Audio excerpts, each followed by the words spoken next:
Welcome to the Janine Deanna podcast.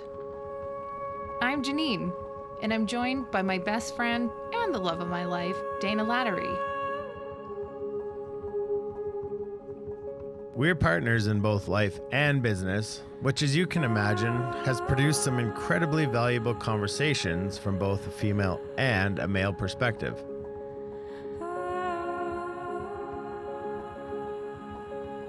Through wisdom, vulnerability, and humor, we want to share what we've learned from our trials and triumphs. We hope to encourage and challenge you to live more intentionally in both your business and your relationships.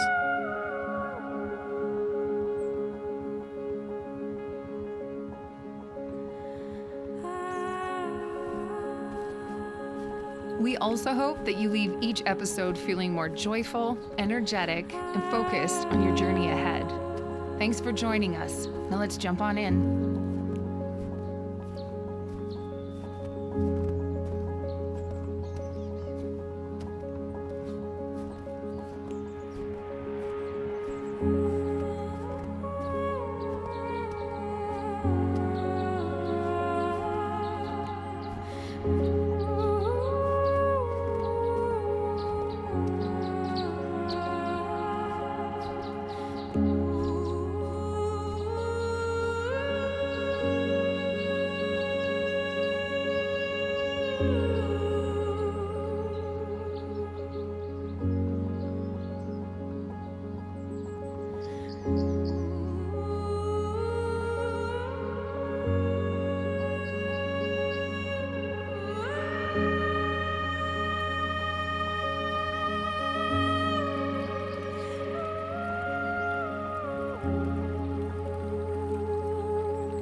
What? Hello. What's up, number 5?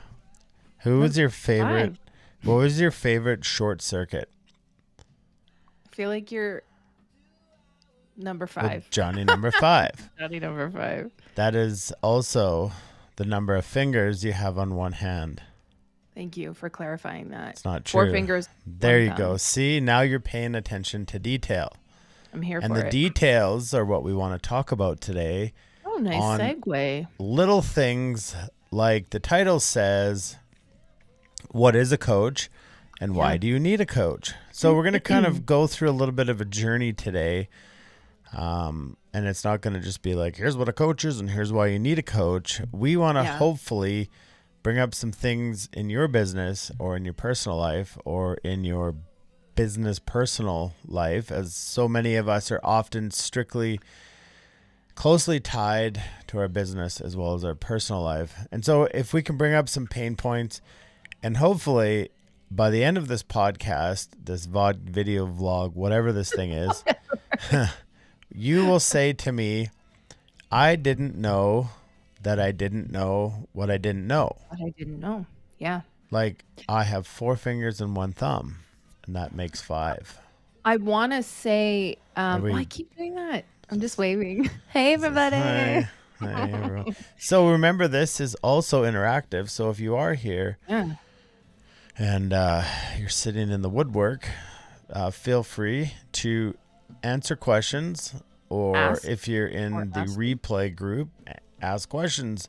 We will go back and check on the comments. And I'm just looking here to try to see.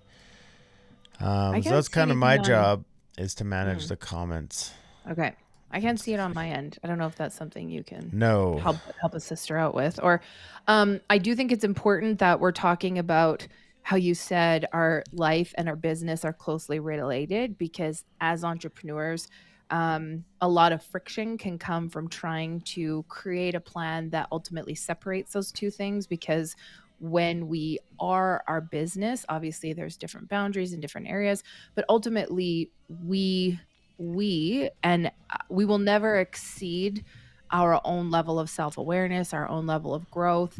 And so it's really, really important that we're marrying the fact that we are, as entrepreneurs, the most important asset in our business, which is why I'm so excited to talk about coaching today in the way that creating awareness, educating you really what is a coach, why you would need one, what it isn't, and if it's something that feels like it would fit into where you're currently at on your journey. Is it weird? I think when I switch cameras, you flip. That's okay. That is like the hidden Easter egg in the show. Okay. Yeah, so lots of really cool things. And most of you need to understand that our topic of conversation arises at 6 a.m. Typically, Yeah. what we originally wanted to call this was back in the day was the dog walk, because when True was still with us, we used to take him for a walk every single morning, and it was just something really refreshing about the morning air and the sunrise. And so we don't, Inspiring. yeah, and so we just kind of came up with some like really deep conversations, and we went on tangents, got in fights, overcame those, and then we come to a bit Too. of a resolve, and that's kind of what we're like, man, that's a really cool talking point. Yeah. And so what we're going to talk about, like Janine said, is like, why would you need a coach? What is a coach? What isn't a coach? And I'm Yeah. going to play a touch of the devil's advocate. Oh, Yeah, that's my favorite part. that is, you love doing that to me. Yeah, so Strap in. strap in. I do want to say, I think it's interesting, because I'm not going to touch on that. I do think it's interesting how you and I start our days. Like, this conversation that we're going to have here today is an extension of a conversation we had this morning, but this is typically how you and I start our days, in deep conversation. Deep. Yeah. Well, and then sometimes you try to end the day in a deep conversation, Yes, and I do. that And doesn't I'm shut fly. down. I'm shut Yes. down. I'm told So it's far too late at night why to do have we deep tell this? conversation. Because essentially, for each other, we have each other to coach, to bounce ideas off, to Yeah. ask the really tough questions. And I feel very fortunate that one of the people that I have in my life as a coach and a mentor is you. And I feel spoiled Ditto. that I get that at whatever I kind of want, sort of. Literally. But Yeah. anyways, it's a unique situation and it's not for everybody. So why don't we kind of just generalize, because we can talk about sports teams and coaching. We can talk about kind of like the evolution of coaching, the way that coaching's evolved, which I think is becoming more popular nowadays. Sure. So yeah, just kind of define for us very vaguely, because we'll pick apart and go deeper into things. But like, what is a coach to you? What does it mean to you? What does it mean to me? Well, that is a loaded question. That's a loaded way. What a coach is, though, like, as I am looking at it as my job now, my life calling, my passion. For me, what coaching is in like a definition, is we really are facilitating conversations for our clients, for the people that we work with, to find clarity.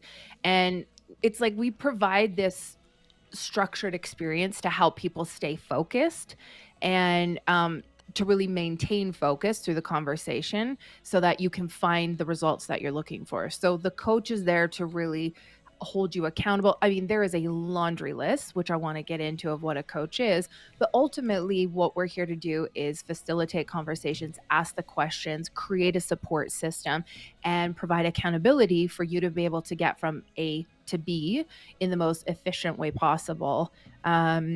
And we also provide tools and exercises and experiences and all these different ways to kind of help whatever comes up along the journey. So it's very much a journey. It's not a one and done. Coaching is something that, again, we are helping provide clarity. But one of the things that I love about coaching is that it's my job to help you discover what's already inside of you. I can have insights and feedback and observations, and I can bring all that to the table.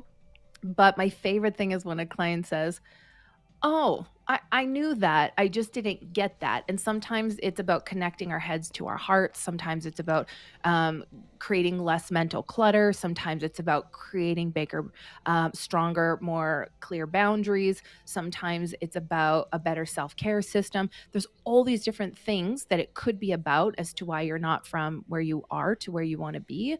But the cool part about coaching is that we're there to help you facilitate what it is you need to figure out, and we bring all these tools to the table so that you can then move from A to B. Is that a good? Well, that's up to you. It's your definition. I think you went a little deep onto all the aspects of coaching. But to answer the question, I'll answer it for myself. I think a coach, because I think what's common is when people think of a soccer coach, a football coach, a basketball coach, because in sports, the team needs a coach. The team needs somebody to dictate or help take the team somewhere. And it's interesting because growing up in sports and playing at a professional level, and then coaching sports for a really long time in hockey, it's very interesting to see what your role is in the lives of these people. And I think the mentorship is probably the most powerful thing. And just to understand that if a hockey team went out every day and just played on the ice by themselves, and the coach just showed up for the game or didn't show up for the game, I think like our businesses, although we're just maybe one or two or ever how small or big your business is, but the multiple players that are out there, even like golf, they have a coach. It's one person. But Right. that coach gives this perspective that the players can't see because they're in it. So they're in the game. So like thinking of Sure. yourself as your team, because you probably are, as your business, you're so in it, and you're in the doing and the working and the grinding. Yeah, It's you're so like, close to it all. yeah, it's like the coach is able to sit back, give you this fresh perspective, Yeah. and give you an accountability. So in I hockey, love it's that. like, hey, that's a long shift. We don't do long shifts. Well, the player's not thinking of that. They're just out there going at it, playing the game, and they're not Yeah. understanding. They're tired, and they think they can do more than they can. But as the coach, Always. this fresh perspective on things, we're there to just kind of help remind people in an accountability fashion, Yeah. in a level of overseeing kind of what's happening. Yeah. At the end of the day, just to finish, Yeah. a Yeah. coach doesn't change a player without the player wanting to change themselves. Yeah. So all's for lost if the person that you're working with doesn't want it themselves.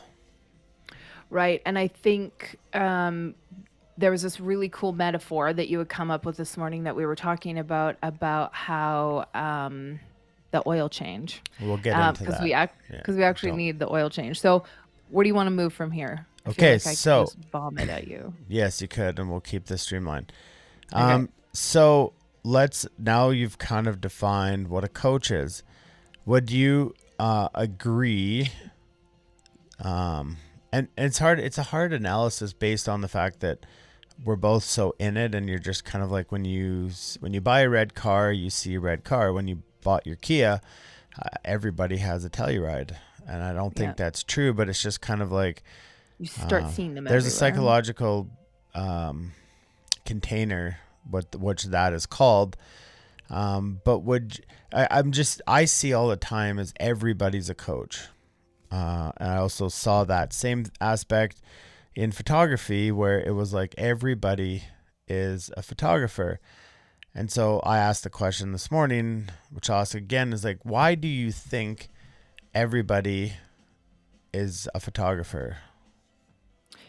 To quote, be a photographer, you can buy a camera in one day. You can go on Etsy and create a logo. You can do a styled shoot and get a bunch of photos and overnight build a website. And if you were ambitious enough, within a weekend, you could decide on Thursday you're going to be a photographer, and on Monday you could launch yourself as quote a photographer, because you can that all of that is readily available. It's very easy to just make yourself look like you're a photographer. It's good to go, because Yeah.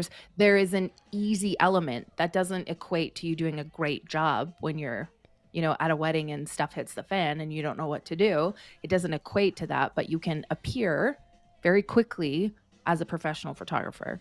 So also with that is the understanding that, well, because why we're talking about what a coach, that there's a reason to this. If I'm going to tell you, you should eat white bread for the rest of your life, if I was like a health expert, there'd be I would need to go into this white bread and why it is what it is before I convince you to eat it. So what's happening out there? Just so we're clear, no health coach is saying that. Well, obviously the oxymoron. But my point of this is to understand that to be a photographer, to be a lot of things, and we talk about this microwave society, is you don't need a lot of validity. I think a lot of things happen with not merit based. So my understanding or my diagnosis of why everybody's easy to become a photographer is because the cameras are so easy to use. And so there used to be a technical aspect of photographers. So somebody who knew how to actually work a camera, because now everybody seems to go buy a camera and they're a photographer and they're a digital content creator or a creator.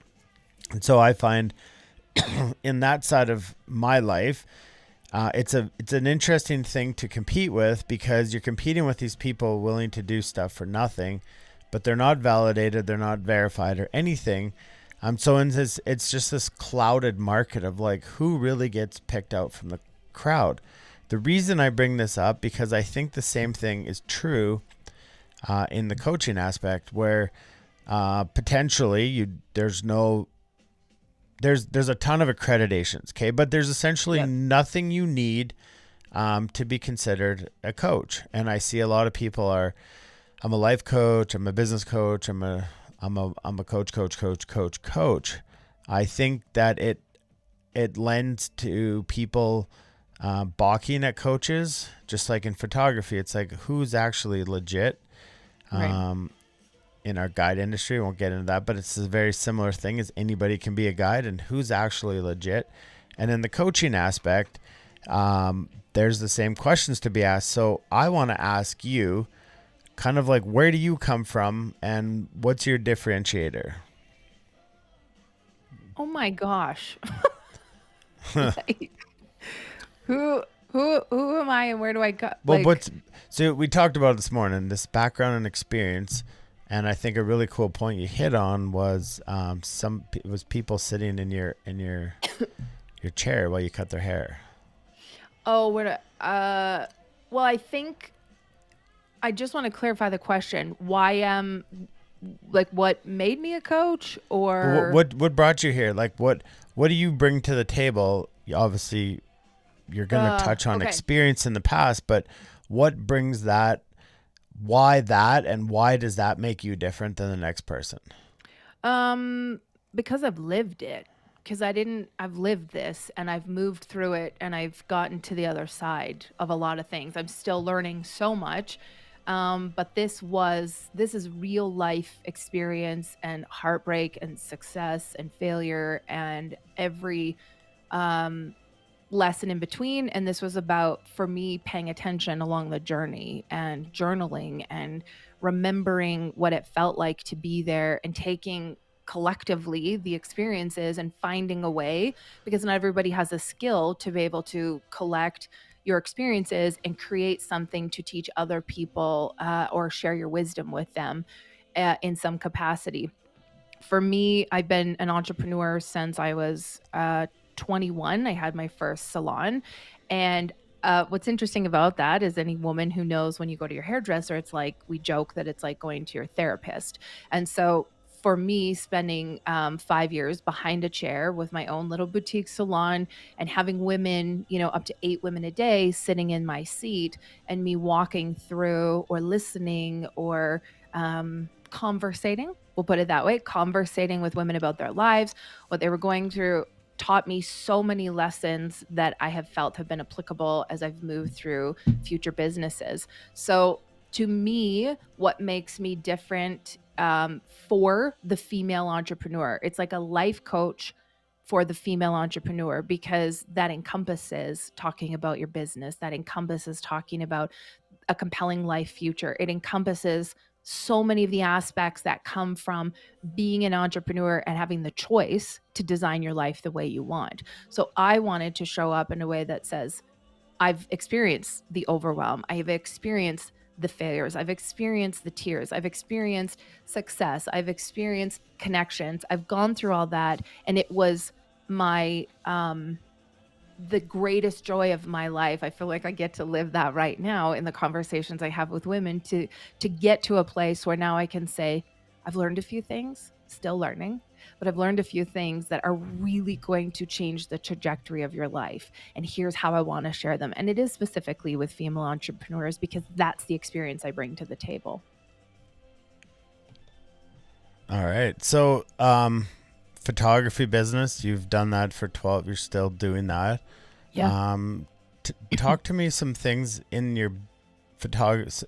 So I'm going to throw you on the spot because what I like to do is pick 3 things in your photography business, in that journey, that were kind of like aha moments and kind of things that you're like, I can take this was a moment.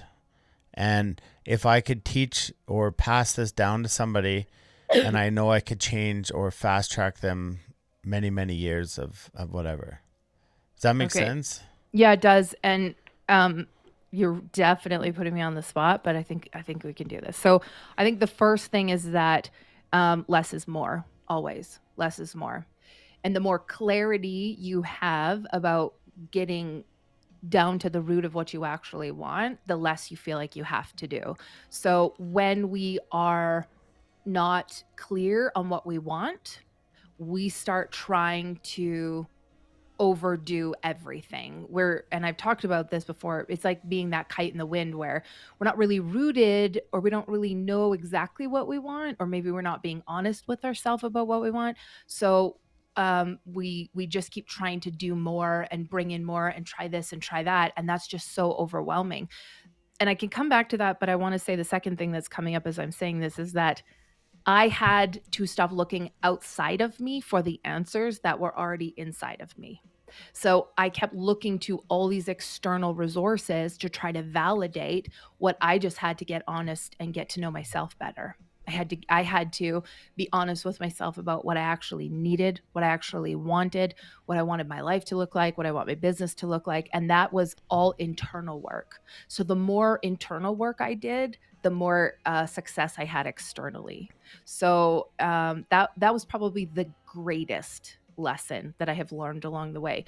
The more I journal, the more I meditate, the more I create clarity around boundaries and everything that I want my life to look like, the better everything becomes. So that's 2. Right? I just want to add on the number 2. Like, so you Sure. do this deep internal work, and remember my role in this interview process, but so cool. You do all this deep internal work and you know yourself. Yep. What does that do for I hired you to shoot my wedding photos. Like, what, so how does that make somebody a better photographer? Like, how does that make somebody, that's a great thing you've learned, but how does that translate into the business? Because the better I am as a human being, the better I run my business. And that is the equation that has to be made. That is the bridge that has to be built. The better I am as a human being, the more calm I am, the more organized I am, the more efficient I am. The everything in my business improves when I improve myself, because I have the energy, I have the clarity of mind, I have all the necessary things to show up better in my business. Therefore, my business runs smoother. Therefore, I have better communication with my clients because I learn how to better communicate with myself. Therefore, there is so many byproducts of my business being more incredible because I prioritize how I show up and run the business. And that's the difference where it literally, if there was a thing to say why I started coaching in the first place, was because I continue to have conversations with female entrepreneurs who would talk about this friction in their business. And they would talk about the overwhelm and the frustration and too many things on the plate. And everything just feels, it's like I get on the hamster wheel and I get going. It doesn't have to be like that. That is a choice. That's probably the third lesson, is that busy is a choice. I don't like the word busy. I don't use the word busy because it is a choice. It is your choice to prioritize what you prioritize. And women will talk about, well, you don't know, I have so many things on my plate. Everything on your plate is your choice to be there. And this can be harsh, and this can come across as like, no, you don't know, I am in a, and maybe it's like, maybe you shouldn't be in that relationship then, or maybe you shouldn't be doing this job then, or maybe you shouldn't be focusing on this when you don't have this stuff figured out yet. There's so much that goes into that busy piece. But to bring it back to that question, is that in order for me to run a successful business, I have to have homeostasis in myself. I have to be in alignment with myself, because then my business as an entrepreneur is a byproduct of all of this greatness that I bring to the table. And that's what makes my business unique. That's what makes me different as a coach, is that the work that I do are the strengths that I have to then be able to connect to my ideal client who needs that experience that I have. And that's why there's different types of coaches, but that's why I'm very specific that my coaching is for female entrepreneurs, because that's the experience. Like I said before, it's the experience that I bring to the table. So, do you understand, or would you agree to the statement that homeostasis never happens? I think you get to a place where you understand. That was Come a with me. question. Come with me here. In seasons. So it doesn't. In seasons. So my answer is it doesn't It ever does. exist. I think it does. I think you get to a place where you understand what it looks like to be at peace in yourself. I think that happens. Is peace homeostasis? And we won't get philosophical. Balance, harmony, alignment. Harmony, but homeostasis would be a massively controlled environment to which everything lives in. So like, think about it. When you said seasons, this is great, because this is a really powerful point. Is I personally don't think we ever reach homeostasis, because we should be always growing and change. We're going one way or the other. We're not ever staying at a place. So the interesting part is, as we grow, and we change, we get out of homeostasis again. I think one of the extremely powerful values of having a coach is, as you're growing and evolving, they are your harmonizer.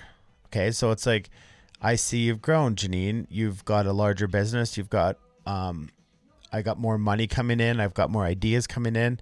And so in this grounding aspect of, okay, well, let's harmonize again. Okay. Because with growth and change is uncomfortableness. But if we do this without some sort of coaching or direction or mentorship, I think we'd completely fall off the rails, because we can't handle, we typically can't handle the next step because we're overwhelmed. And you talk about this.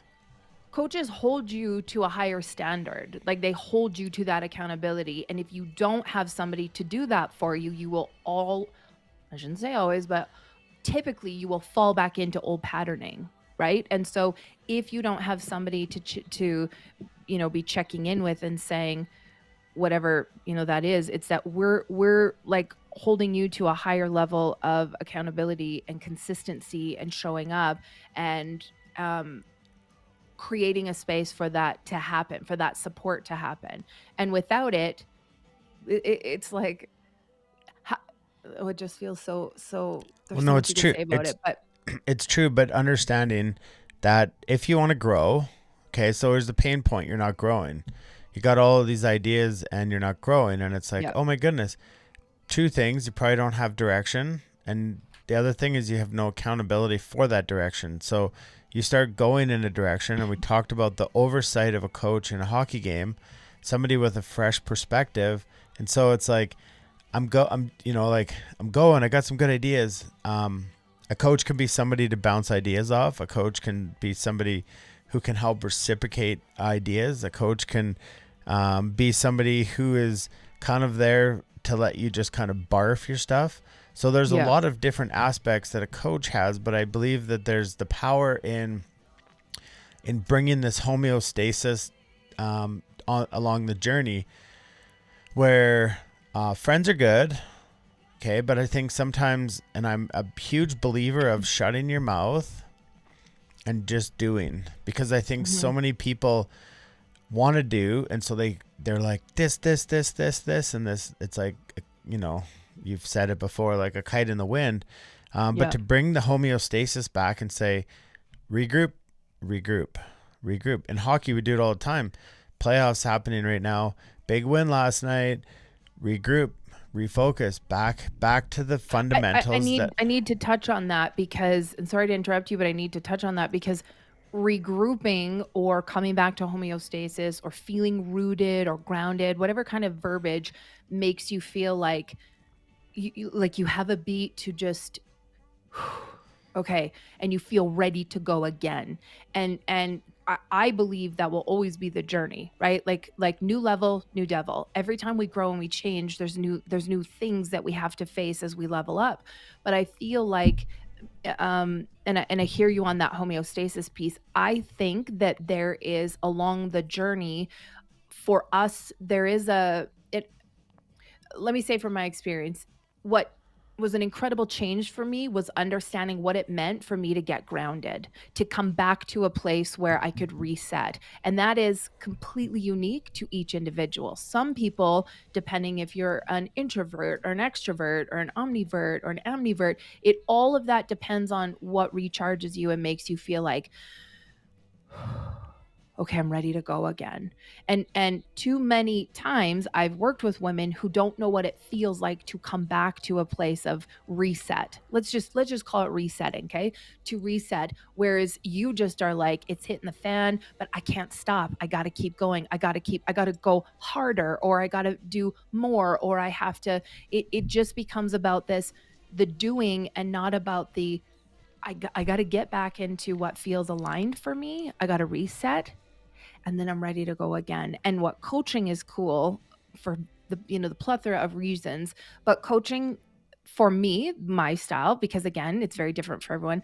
I want to help women, female entrepreneurs know and create what it means to have a space to come back to and say, this is what I need in order to reset, and now I feel ready to go again. And that's something not enough women have. The other piece of this puzzle is in the reset, that's when we're able to have clarity about okay, here's what's actually going on. I'm not going to get in the all the mess. I'm going to come into here's the facts, here's what's really going on. What's my next actionable step from here? And then we start making a lot more progress because we clear the mental clutter. We get hella focused on what those goals are. And then the coaching piece, which is really cool, is that we then create a blueprint. And then I hold you accountable as you go through to implement and then course correct and then adapt to the limiting beliefs that come up or the lack of boundaries or the imposter syndrome or all those things that kind of jump in your path to stop you from where it is you want to go. The coach comes in and says, talk to me about it. Let's walk through this. Let's see what's actually going on here. And just as you said, to kind of bring this back around, we are able to provide a perspective that those who are in it cannot see. You cannot see. Somebody had said it's like you're the wine in the bottle and you can't read your own label. It's like you can't see what's on the outside because you're just so in it that you don't have the perspective. Your coach has the perspective. All right. So now you've talked about your weddings. You've talked about things that you've taken away from them, and what I'm hearing you say is that a lot of this is self-work. You've not really talked about anything business related, but a lot of self-work. Is that on purpose, Sure. or is that just something that you're? What's the question? Well, the question is, do you agree with my statement that you're talking a lot about it? You're talking a lot about aha moments, which to me have sounded like personal and not business related. Right. Would you say that's a very common thread among people who seem to be quote unquote stuck in business?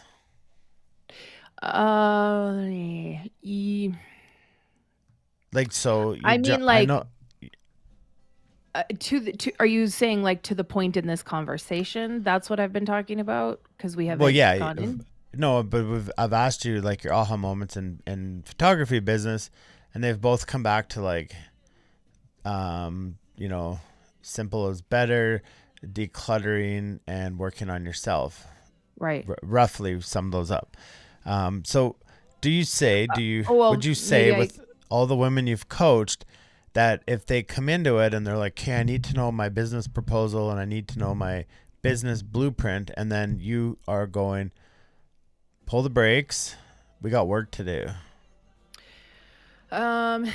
With the reason that I'm talking about this personal, and I mean, I could say that the third one for photography was getting really clear on who it was I serve and what they needed. Like really clear. Like stop Which we trying talked to. about on episode 4. Right. So getting really, really clear about my ideal client avatar. I feel like a lot of, and I'll come back to this, a lot of the friction that we face in our business is because we don't have our own clarity here first. Because if we knew the type of future business we wanted to create, if we had more clarity on a compelling future vision, meaning we're creating a life and saying, this is how I want my business to fit into it, not I'm creating a business and hopefully the life I want fits into it. That feels ass backwards to me. It feels like as entrepreneurs, we have that backwards where we get to design the life that we want. So we design it around having clarity about what it is we actually want. And then from that clarity, we then say, now, how do I build a business that supports the lifestyle I want to create? And if you are not honest and have that truth conversation with yourself about what you want your life to look like and what you're willing to do to make that happen, and you start just building a business out of, I should be doing this and I should be doing that, and I'm comparing myself and I see that happening, so this should be and that should be, that's out of alignment because you're shoulding on yourself. You're just I should do this, I should do that. The business piece for me that I have found is that everything in my business I can do faster, I can do more effectively, I can do with more enjoyment because I know what it is I'm going after. I'm not just, because I have clarity of self, I know what I want my business to look like, and it kind of puts up these blinders and says, this comes in and it's like, oh, that doesn't matter because it's not in alignment. So I can just let it go. I don't have to let that take up mental clutter. And I can keep on the path of going towards what it is I know because I've done the work to figure out what I want my life to look like. And I think that's really important for women who don't have confidence in what they want their business or their lives to look like. They're just like, I don't have time to figure that out, Janine. Like, I just got to keep going. There's so much you don't know. I got to do all the things. And it's like, we all, as moms, if typically I work with moms and in this entrepreneurial journey, whatever it looks like, there is so much. All of us have so much on our plate. That is all of a choice. And if you don't like what it looks like, what are you going to do to change it? Because when you change it and when you create space in your life, you can create a business that is in alignment with the life that you want. Does that make sense? Am I just like, I does it make understand sense? it. I think that there's just to kind of annotate your words there is basically it's like there's a clarity piece that you keep bringing up, and whether that's on purpose or not.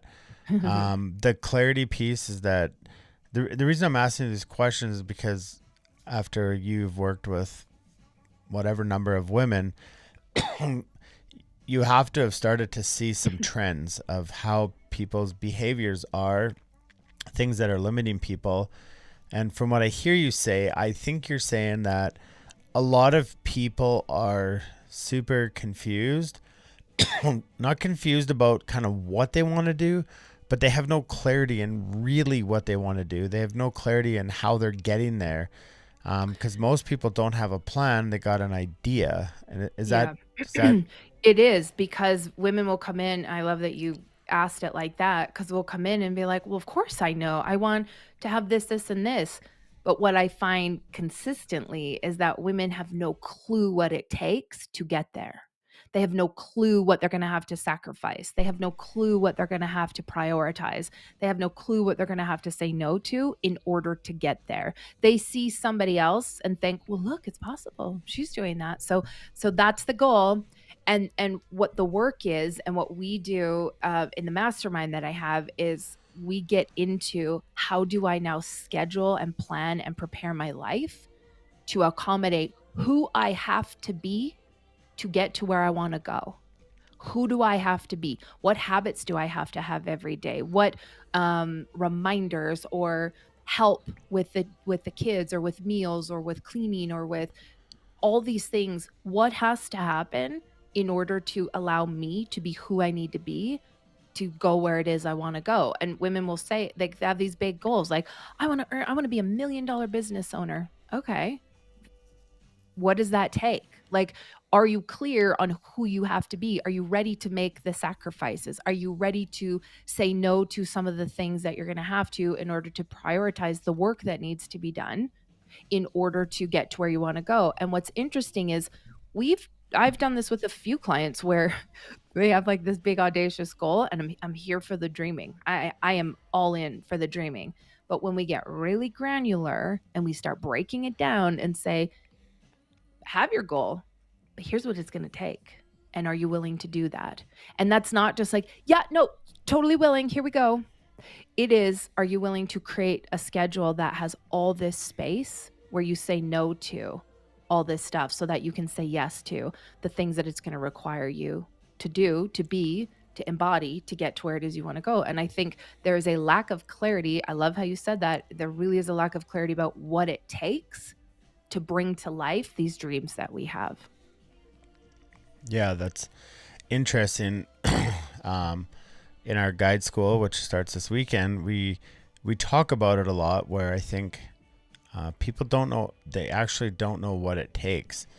And so when in that aspect is a mentorship role, or a coach, and teaching people about the guide industry is very similar into coaching and stuff, but it's just someone from a different perspective, somebody who is kind of a few steps ahead of where you want to go.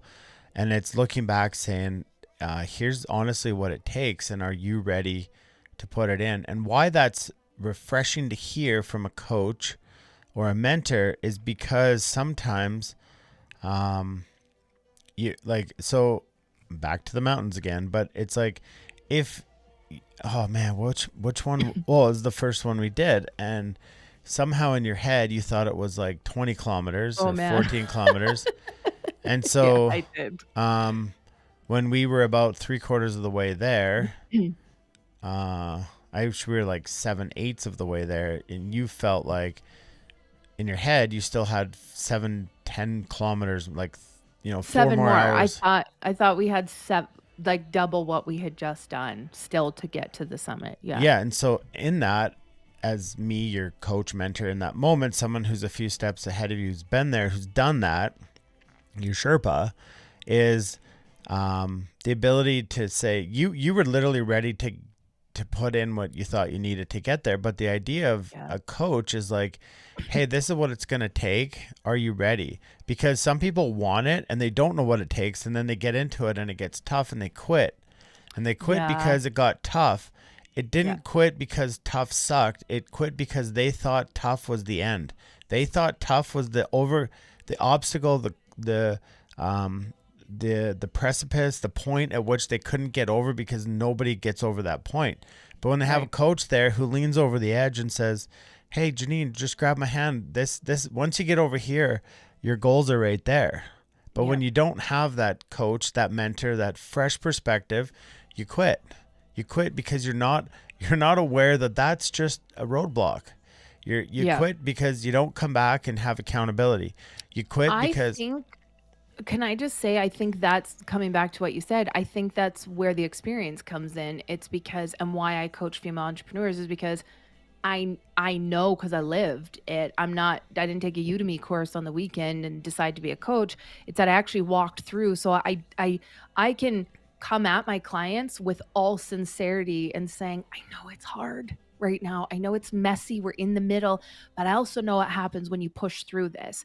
And you have pulled me through so many of those moments as like, what kind of label do we put on our relation coach, like you as somebody of such great importance in my life has pulled me through so many of those moments, and we'll just say it's like, as a coach, you've pulled me through where I just thought, I can't do this is so hard, I don't have I just want to quit. And you've said, but this is what's on the other side of this moment is exactly what you've been chasing. Here's the other thing, if I could throw up another a number 4, these deep lessons is that the everything that I need to learn happens in the toughest times.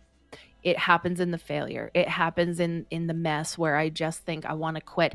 Everything I've need to learn is in those moments. So now when they I want to happen, I add to value that. them. Yeah. It's a very philosophical statement, and I think it's often overused. But would you agree that when things are going well, we're not as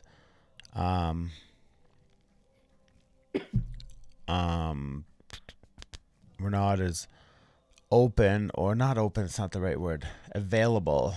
A sponge, when it's dry, is very available to obtain water. When a sponge is full of water, it's not available to take on water. And so that's kind of the word I'm looking for, is when everything's going great, we're not looking to learn a lesson because we're there, right?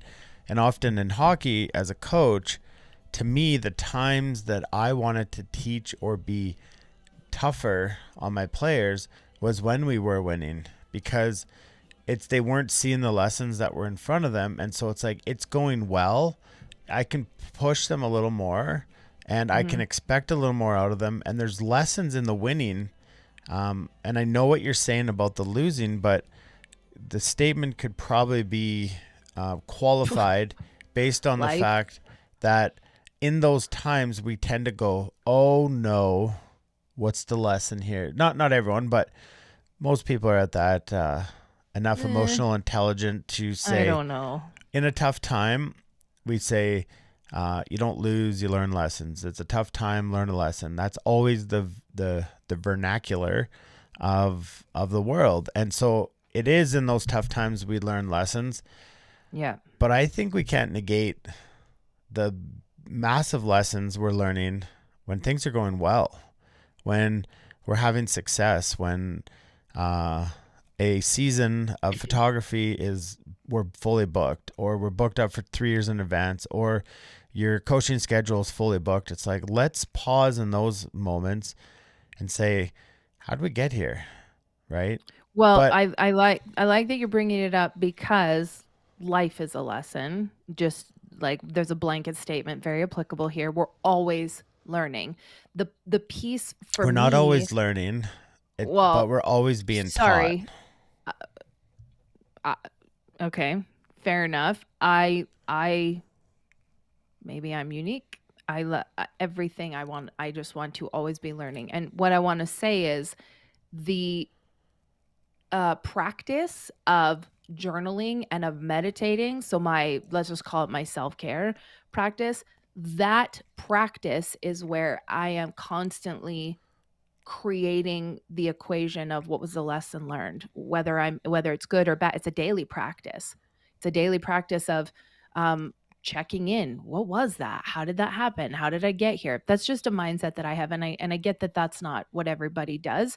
Not everybody has crap hit the fan or crap situations and say, what's the lesson here? I beg to differ with that, because there's a lot of people who just want to complain and who are in victim mode, and such is your life then, if that's the True, way you choose to see it. true. But it's when I just say not every, if you say life's always a lesson and we're always learning, it's like, well, not everybody takes it as a learning experience. That's right. So moving forward, we've got about 11 minutes left. I want to ask a couple questions. What was this episode about again? Well, no, it's Life it's coach, right? it's all these things about what is a coach, and I think we've Yeah. kind of helped define it in giving some examples of things, in ways that we coach, in ways that we help out, in ways that you help out with, women entrepreneurs who Yeah. seem to have the cluttered mindset, which feels like everybody, who seem to feel like they don't have enough time in their day to do anything. They're Yeah. busy because they're moms. They're busy because this. Busy, busy, busy, busy, busy, which was one of your lessons you learned and you shared about Mhm. that.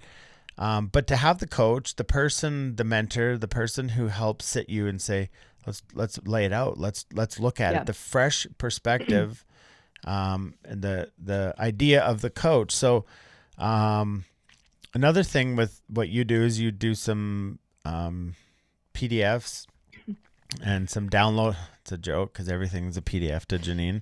Shut up. But so you do have some for sale on your store, but I want to talk about those because we talked about one this morning and it was kind of like a goal planner. And Yeah. so just tell me how, like, so you were bragging about this, like, oh, we set goals in the goal planner and you have a system, you have Yeah. a full blown system on how this takes place, and you can download that. Okay, so there's a piece of the system on the website, and the work behind the scenes right now is me building out a full blown system that is able to support all the way from creating clarity in the life categories, all the way up into literally how do I time block this hour in my day and use it for the most effective purpose of what I'm working on right now. The thing that's available on the website right now is the monthly clarity planner. I created my own, and yeah, I will brag till the cows come home about this, because I created something that is helping me not try to do all the things, but have a few select goals each month to focus on and make movement on. So part of the clarity planner is reviewing the month before, and one of the most important actions we can take as human beings, as specifically as business owners, is reviewing what we have been doing, what is working, what isn't working, how do we want to course correct, taking that information, putting it into a new plan, and moving forward. So the monthly clarity planner was created to focus on 2 business goals, 2 self-care goals, and 2 relationship goals. And then there's pages in there that help you say next actionable steps. So it's not enough to say this month's business.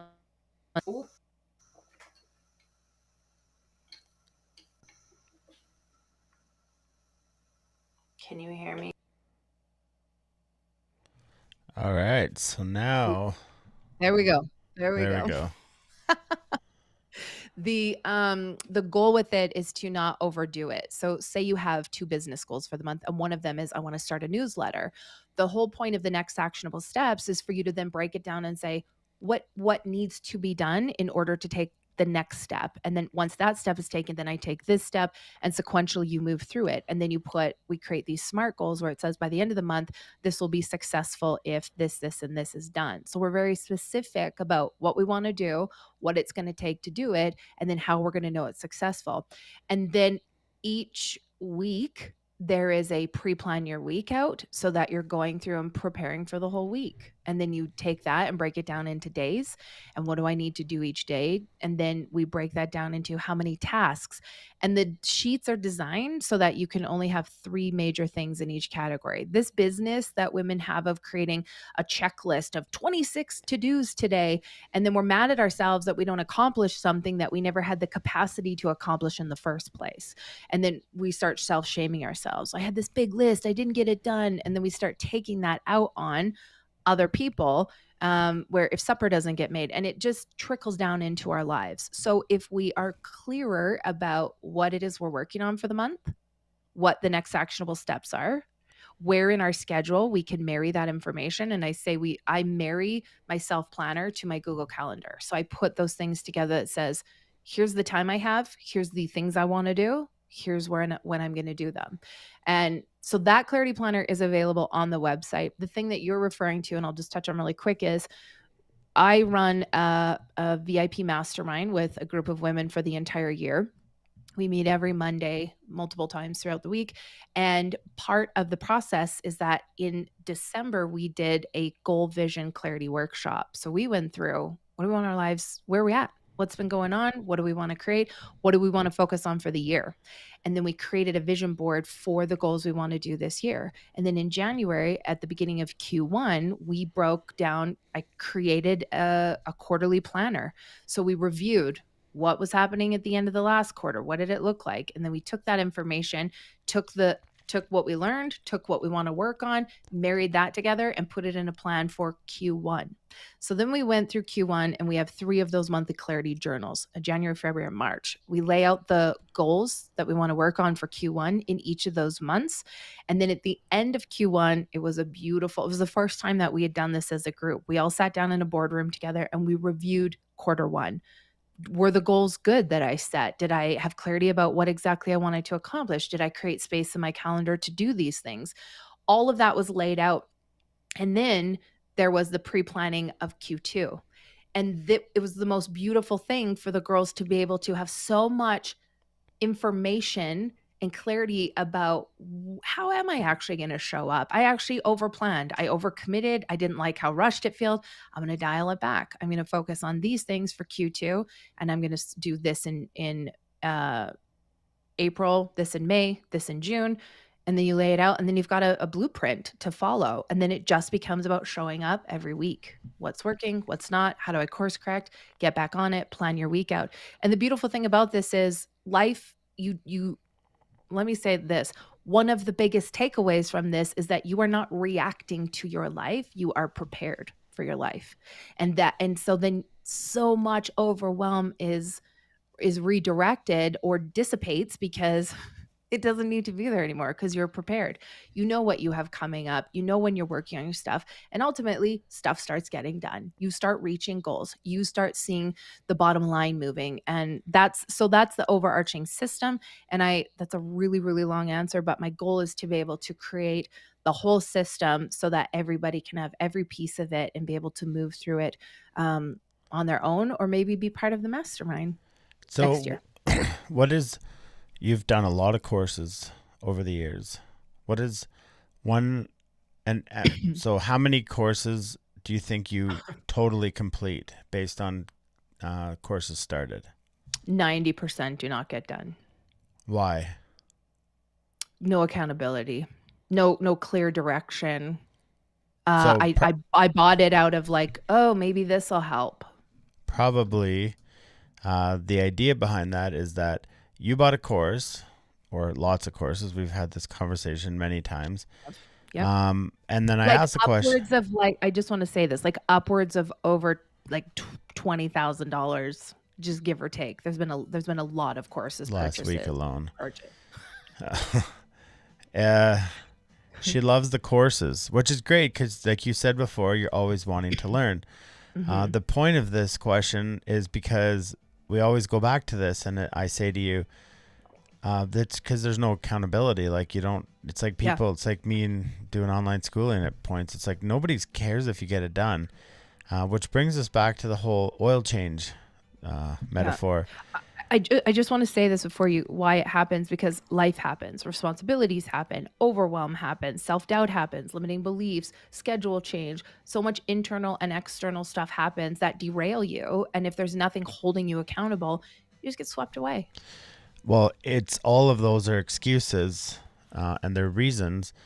But the end of the day, if you don't come back to someone every couple of weeks or whatever your check-ins are and say, hey, I didn't do this, because it's funny when people start to pull away, it's we tend to pull away from our accountability partners or our coaches, whatever, when we're not doing the work, because we're like, oh no, I don't want to show up. I saw this at the hockey rink all the time. The players who weren't doing their work were hiding. Yeah. And that's a very common human trait of Absolutely. Of not wanting the accountability. So, and we hide. It's like, I don't want to, I don't, blah, blah, blah. Well, because then there's shame, right? And shame, all these things. But this is where accountability helps when you spend your money on something and you spend your money on a course, and there's so many courses, there's so many websites that you can pay $349 or $99 and get this course, whatever. I truly believe that there's an aspect, a major aspect to an accountability factor. Yeah. And we talked about this earlier before the show is, well, the car today was saying you've got an oil change you need to get done. But it's not saying that we need to get it done like tomorrow or yesterday it was due. It's telling us that it's probably 2,000 kilometers overdue. And it's been alerting us since probably 2,000 kilometers before the oil change was due. So I told Janine, I have all the capabilities. I've done thousands of oil changes. I have all the ish tools. There's not many tools required for that. But I could just do it at home, and I could save whatever oil changes are, like $80, $90. And I have the tools to do it. I have the capability and I have the tools to do it. Mm-hmm. But why won't I do it? Because A, I don't want to do it. And B, it's annoying because I'm not always doing oil changes. So, but what's there for us is Jiffy Lube and Minute Lube and Mr. Lube and whatever. There's these places there, these accountability things, these check-ins where you just literally have to drive in, sit there for 20 minutes and then drive out. And the maintenance factor is complete, and you're ready to go 5,000 to 10,000 more kilometers. You don't need to come back and check in. But if we don't do these check-ins, or if we use the excuse, I have the skill set to do this, I will do it. I'll procrastinate. I'll never do it, actually. Yeah. And so we tend to do this in our business. We're like, I have the skill set. I'm resourceful-ish enough. I can go to YouTube. I can watch some things. I can go get a course. I can overwhelm myself.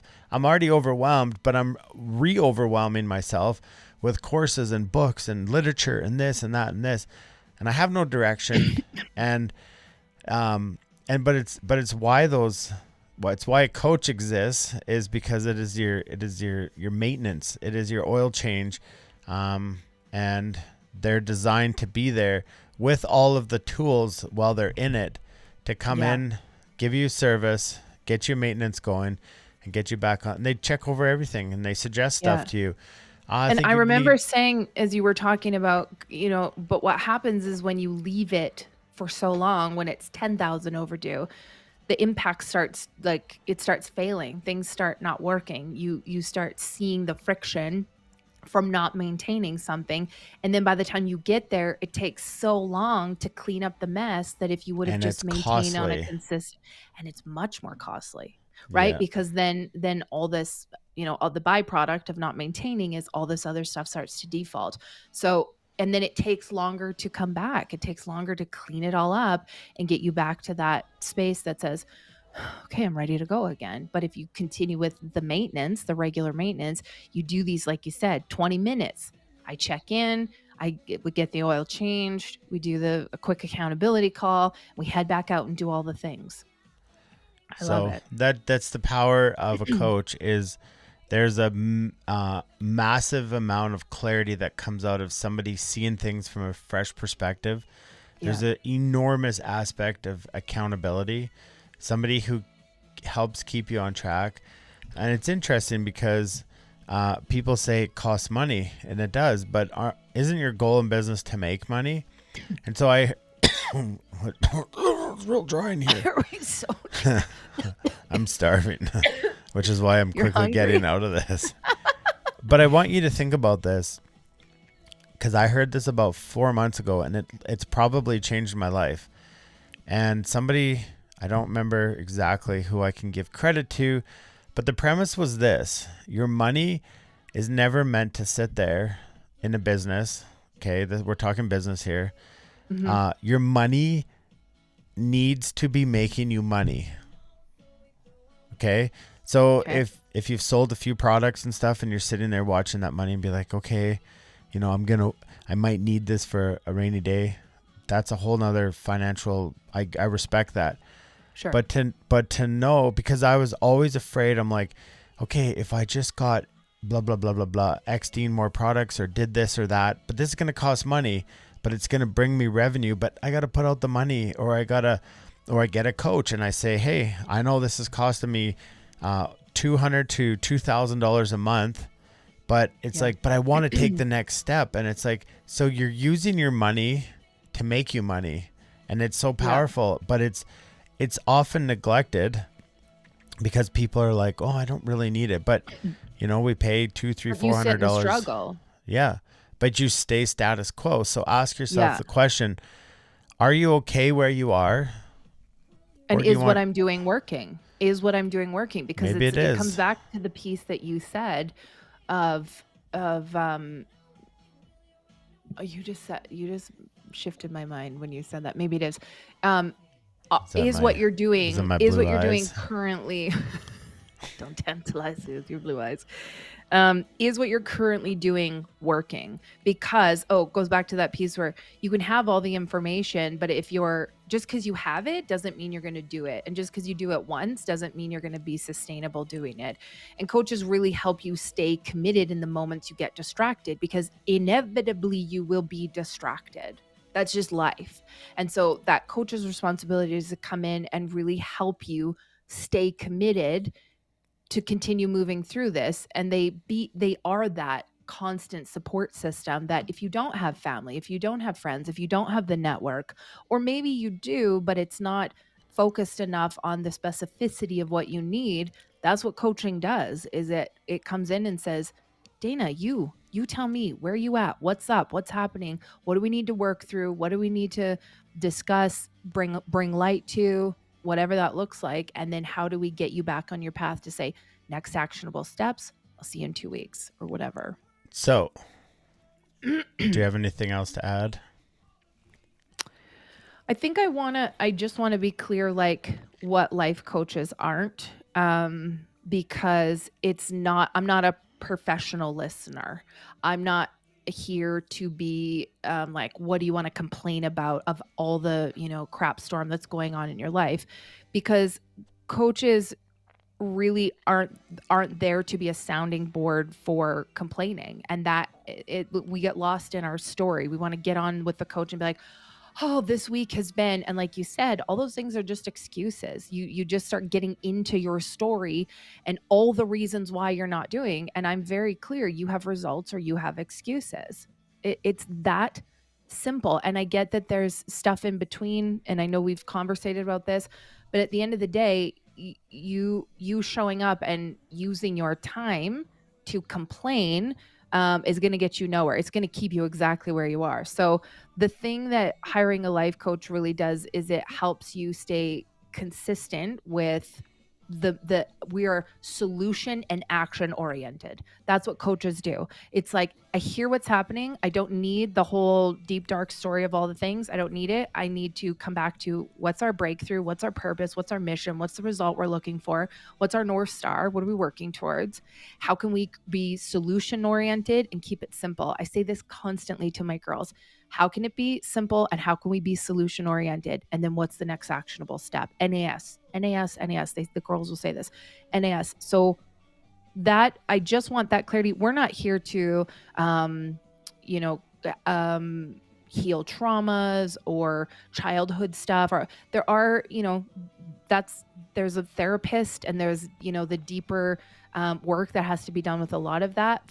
For me, and I can just speak for myself, this really is about creating structure and accountability and support to help you. Sometimes I will be your biggest cheerleader. Not sometimes, often the biggest cheerleader to the belief of what you're capable of doing. And let's just keep going. When it gets hard, when it gets messy, when you lose motivation, when it feels overwhelming, we bring it back in. We bring it back in. We get that oil change done, and we send you back out to go do the things. And then you come back in, and that's pattern repeat until you feel like you're ready to move on. Perfect. All right. It's time to roll Tide. Roll Tide.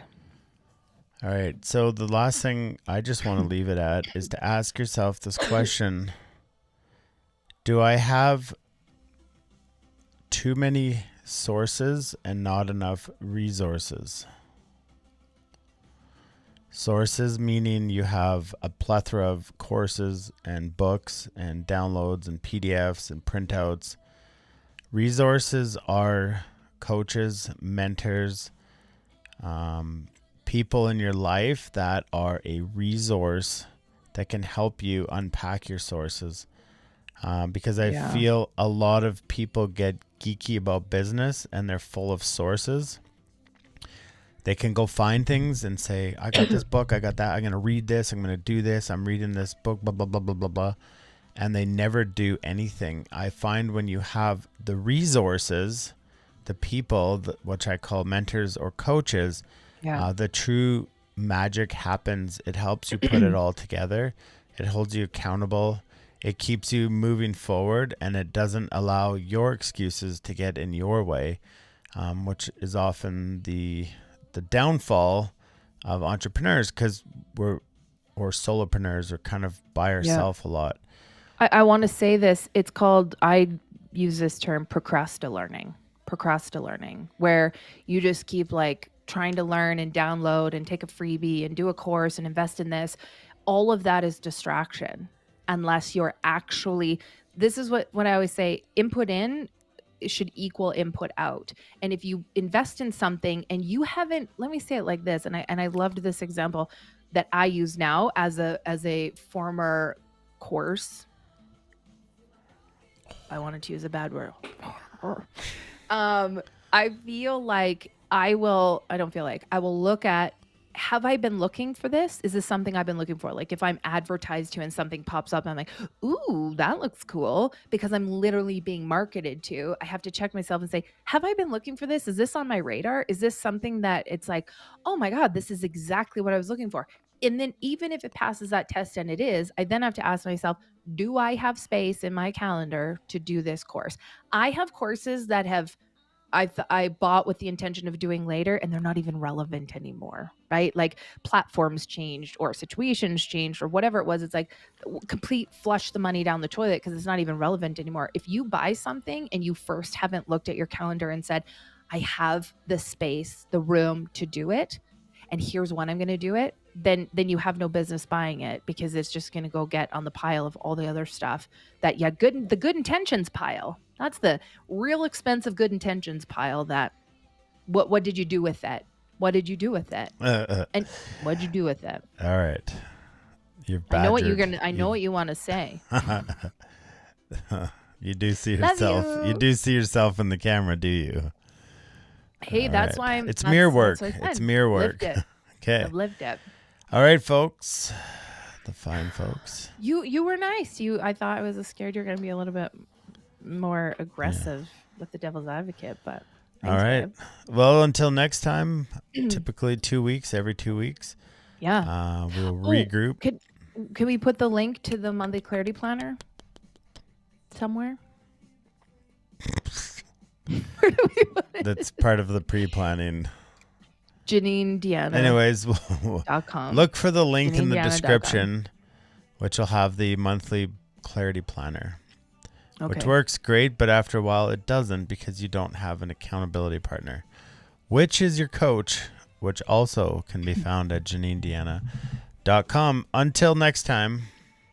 Thanks, guys. We will, we don't really have a signing off thing. We just go. We just peace out.